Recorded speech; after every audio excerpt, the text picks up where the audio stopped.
Hello students, हम बात करेंगे यहाँ पे क्लास 12th फिजिक्स के चैप्टर नंबर 6 की इलेक्ट्रोमैग्नेटिक इंडक्शन। तो इलेक्ट्रोमैग्नेटिक इंडक्शन में सबसे पहला हमारा जो टॉपिक है वो है मैग्नेटिक फ्लक्स। वो क्या है?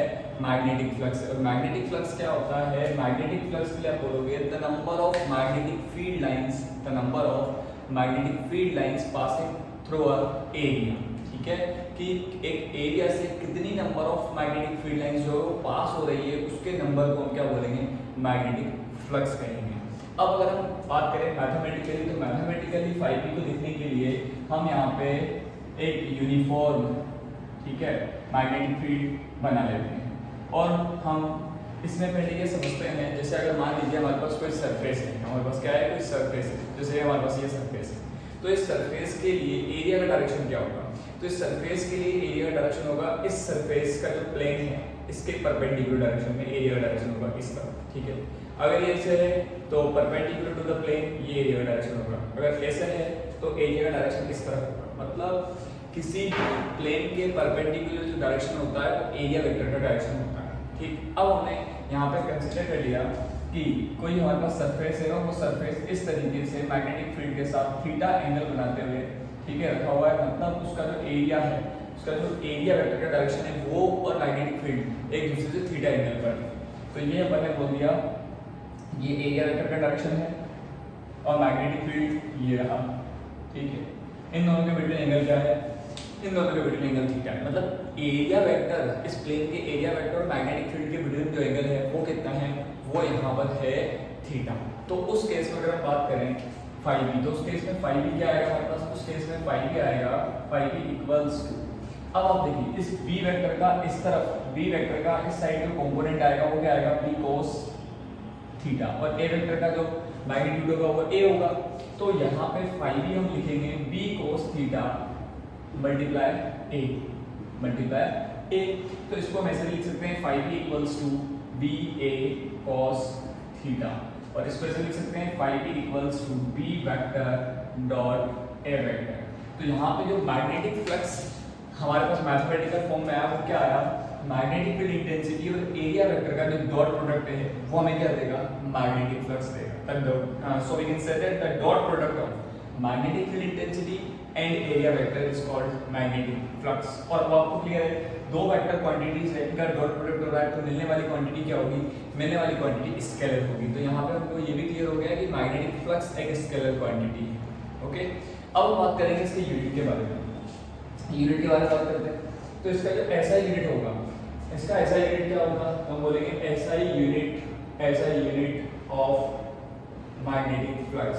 तो ऐसा यूनिट ऑफ मैग्नेटिक फ्लक्स होगा वेबर इसका ऐसा यूनिट होगा। और अब इस फॉर्मूले से, ये हमारे पास जो फॉर्मूला आया, इस फॉर्मूले से हम यहाँ पर B का यूनिट टेस्ला होता है वो लिख सकते हैं, एरिया का मीटर स्क्वायर होता है तो हम इसका यूनिट ये भी लिख सकते हैं टेस्ला इनटू मीटर स्क्वायर। ये हमने SI में बात करी। अब अगर हम सीजीएस में बात करें तो जो मैग्नेटिक फ्लक्स है इसका सीजीएस यूनिट क्या होता है? इसका सीजीएस यूनिट होता है मैक्सवेल। क्या होता है? मैक्सवेल। इसका सीजीएस यूनिट होगा मैक्सवेल। और इसके अकॉर्डिंग लिखें तो डेराइव्ड जो क्वांटिटी है उसके अकॉर्डिंग अगर लिखना चाहें तो टेस्ला को बोलते हैं गॉस। ठीक है, सीजीएस में गॉस मल्टीप्लाई मीटर स्क्वायर की जगह सेंटीमीटर स्क्वायर ये हो जाएगा। अब हमें यहाँ पे ये भी क्लियर होना चाहिए, ये भी पता होना चाहिए कि एक वेबर के अंदर कितना मैक्सवेल होता है। तो 1 वेबर इक्वल्स टू 10 की पावर 8 मैक्सवेल होता है। ठीक है, 1 वेबर इक्वल्स टू 10 की पावर 8 मैक्सवेल होता है। और 1 टेस्ला इक्वल्स टू, अगर मैग्नेटिक फील्ड इंटेंसिटी की यूनिट की बात करें तो 1 टेस्ला इक्वल्स टू 10 की पावर 4 गॉस होता है। 10 की पावर 4 गॉस होता है। ये बात हमें पता होनी चाहिए। तो मैग्नेटिक फ्लक्स से रिलेटेड हमने ये वाली बातें कवर करी। अब हम मैग्नेटिक जो फ्लक्स है इसका डायमेंशनल जो फॉर्मूला होता है उसको भी कवर करेंगे, वो कैसे बनता है उसको भी हम समझते हैं। ठीक है,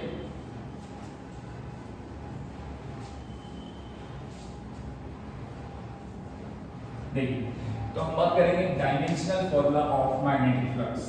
dimensional formula of magnetic flux.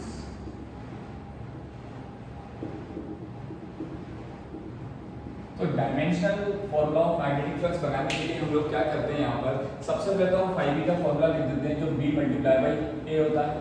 अब बी जो है ना, मैग्नेटिक फील्ड इंटेंसिटी को हम force upon current into length लिख सकते हैं। इसको लिख सकते हैं force upon current multiply by length. ये ऐसे लिखा क्योंकि एक फॉर्मूला होता है एफ का bill sine theta, bill sine theta.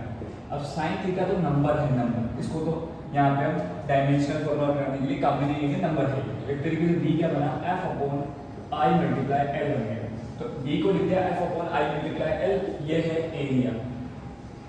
Force का यूनिट न्यूटन, एरिया का मीटर स्क्वायर, करंट का एम्पियर, लेंथ का मीटर।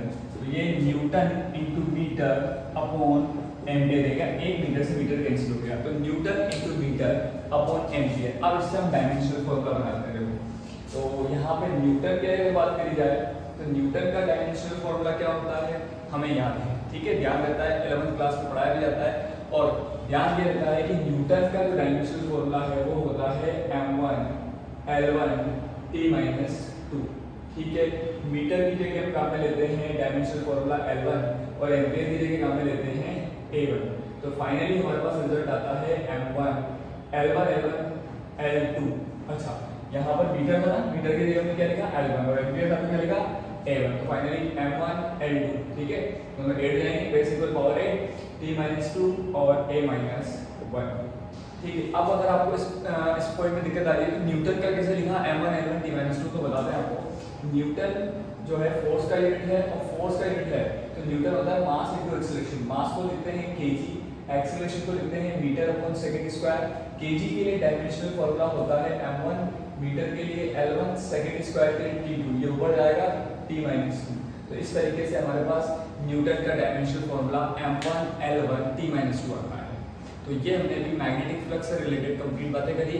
अब जो थीटा की वैल्यू है इस फॉर्मूले में हमारे पास फॉर्मूला था phi b equals to b vector dot a vector। ये हमने स्टार्टिंग में फॉर्मूला कवर करा था phi b equals to ba cos theta. अब हम नेक्स्ट लेक्चर में थीटा की जो वैल्यूज हैं 0 डिग्री रख के, 90 डिग्री रख के, 180 डिग्री रख के हम phi b की वैल्यूज देखेंगे। Okay, thank you.